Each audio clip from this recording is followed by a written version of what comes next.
I'm excited to share with you today the top 5 red flags when reviewing potential tenant applications. These red flags individually can be immediate signs to turn down an applicant, but if you see multiple red flags, be warned. We have seen too many landlords ignore these red flags or turn a blind eye due to a tenant sob story, only to ultimately pay for it in the long run. Red flag number 1, immediate move-ins.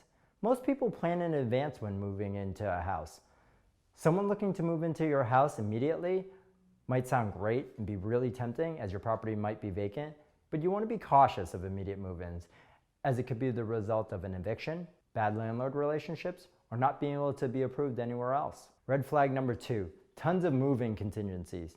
Tenant-landlord relationships should start off on the right foot.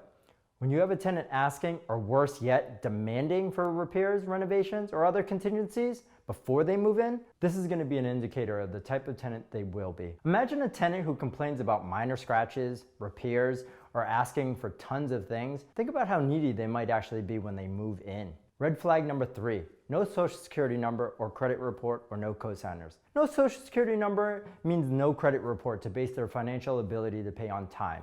And also means that you have nothing to report evictions or collections against should you need to down the road. Typically, it's immigrants who don't have a social security number or no credit reports. As a son of an immigrant, I know that immigrants are some of the hardest working people in America, and many can make great tenants. However, the ones who are not, you won't have any recourse to go after them. In addition, if they don't speak English, it can be harder to communicate with them, and this can be used against you if you go to court and they plead that they didn't understand the contract or your agreement with them. In regards to someone not having a cosigner, if they need one due to lack of credit, a bad credit score, or insufficient income, this is one of the biggest red flags for me, as if they didn't have anybody in their life willing to vouch for them, it's an indicator of people not being able to trust them financially. Red flag number 4, no landlords to contact for verification.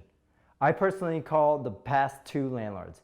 Why 2 landlords? Because the current landlord would say anything to get a bad tenant out. A previous landlord will tell the truth. However, my red flag comes from the tenants who won't provide any landlords to contact. Of course, if you're dealing with new renters, it might not be possible. But if someone is renting currently, they should be able to provide a valid landlord to speak to. You're going to also want to double check the owner name of the person against the registry of deeds to confirm that they do in fact own the property. Lastly, red flag number 5, not willing or able to do an interview.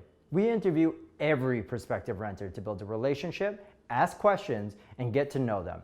This is your chance to feel out the applicant, see what their personality is like, and clarify anything, both for them and yourself. If they are unable or unwilling, this is going to show you the level of communication and the relationship you may expect during their tenancy.